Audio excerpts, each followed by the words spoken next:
വെള്ളാടി ഉദ്ഘാടനം ചെയ്യുന്നതിൽ എനിക്ക് വളരെ സന്തോഷമുണ്ട്. ഇതെന്ന് പറഞ്ഞു കഴിഞ്ഞാൽ സാധാരണയായിട്ടുള്ള ഒരു വെള്ളാടിയല്ല. പൈനാപ്പിൾ പറിച്ച് അത് ഞെക്കിപ്പിഴിഞ്ഞ് ഒഴിച്ച് കഴിക്കുന്ന ഒരു പ്രത്യേക രീതിയിലുള്ള ഒരു വെള്ളാടിയാണ് ഇത് ഇന്ന് പരീക്ഷ നോക്കുന്നത്. ഞങ്ങൾ കഴിഞ്ഞ ദിവസം ഇത് പരീക്ഷയാണ്. നല്ല പൂസും കാര്യങ്ങളും ഉണ്ട്. വളരെ വ്യത്യസ്തമായ ഒരു രീതിയാണ് ഇതിനുള്ളത്. അതുകൊണ്ട് നിങ്ങളും ഇത് പരീക്ഷിക്കുന്നതിനായിട്ട് വരുവാണെങ്കിൽ കാളിയാർ എസ്റ്റേറ്റിലേക്ക് വരുക. അവിടെ ചക്ക നല്ല രീതിയിൽ പഴുത്ത് കിടപ്പുണ്ട്. വാച്ചർമാർ കാണും. അവർ കാണാതെ വളരെ നല്ല രീതിയിൽ ഒടിച്ച് ഇത് കഴിക്കാവുന്നതാണ്. പിന്നെ പ്രത്യേകിച്ച് എന്ന് പറഞ്ഞാൽ ഇതിൻ്റെ വെള്ളവും നമുക്ക് നീര് ഇതിൻ്റെ വെള്ളമായിട്ട് ഉപയോഗിക്കാം. ബാക്കിയുള്ളത് ചണ്ടി നമുക്ക് ഭക്ഷണമായിട്ട് ഉപയോഗിക്കാവുന്ന ഒരു ക്രമീകരണമാണ് പൈനാപ്പിളിന് ഉള്ളത്. അതുകൊണ്ട് ഞാൻ ഇതിൻ്റെ ഉദ്ഘാടനം നിർവഹിക്കുകയാണ്. ഇതിൻ്റെ രീതി വളരെ വ്യത്യസ്തമാണ്. പതുക്കെ നിലത്ത് വെച്ചിട്ട് ഇത് ബ്രാൻഡി ഒഴിക്കുക.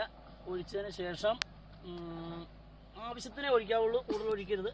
അതിനുശേഷം പതുക്കെ നമ്മുടെ കാലുകൊണ്ട് പതുക്കെ ഇങ്ങനെ ഒന്ന് മുട്ടി തട്ടി ഇങ്ങനെ ഒന്നങ്ങ് പൊട്ടിക്കണം. ഇങ്ങനെ പൊട്ടിച്ച് കഴിയുമ്പോൾ ഇതിനകത്ത് നീര് അവിടെ തങ്ങിക്കിടക്കണം. അങ്ങനെ ആ തങ്ങിക്കിടക്കുന്ന നീര് നമ്മൾ പതുക്കെ ഇങ്ങനെ ഇങ്ങനെ പിടിച്ചേച്ച് പതുക്കെ ഒന്നങ്ങ് പൊളിക്കുമ്പോൾ കണ്ടോ അങ്ങനെ വെള്ളം ഇങ്ങനെ അങ്ങോട്ട് ചാടും. ഉണ്ടോ? ആവശ്യത്തിനാവുമ്പോൾ നിർത്തിക്കൊള്ളണം. അനാവശ്യത്തിന് ഒരു കാര്യം ഉപയോഗിക്കരുത്. ഇങ്ങനെ ഉപയോഗിക്കുമ്പോൾ നമുക്ക് ആവശ്യത്തിന് വെള്ളം കിട്ടും. അത് നമ്മൾ എടുത്തിട്ട് പതുക്കെ ഇങ്ങനെ നന്നായിട്ട് ചുടിയൊക്കെ ഇങ്ങനെ തുടച്ചേച്ച് നമ്മൾ വളരെ ഭംഗിയായിട്ട് ഇതിൻ്റെ കളറിനൊരു മാറ്റമൊക്കെ കണ്ടോ? നല്ല ജ്യൂസാണ്. ശരിക്കും പറഞ്ഞാൽ ജ്യൂസാണ് ഇതിൻ്റെ ഒരു ഘടകം. നമ്മൾ ജ്യൂസ് കഴിക്കുന്നേ ഉള്ളൂ. ശരി, എന്നാൽ ഞാൻ കഴിക്കുവാണ് നിങ്ങൾക്ക് എല്ലാവർക്കും വേണ്ടി. Okay okay.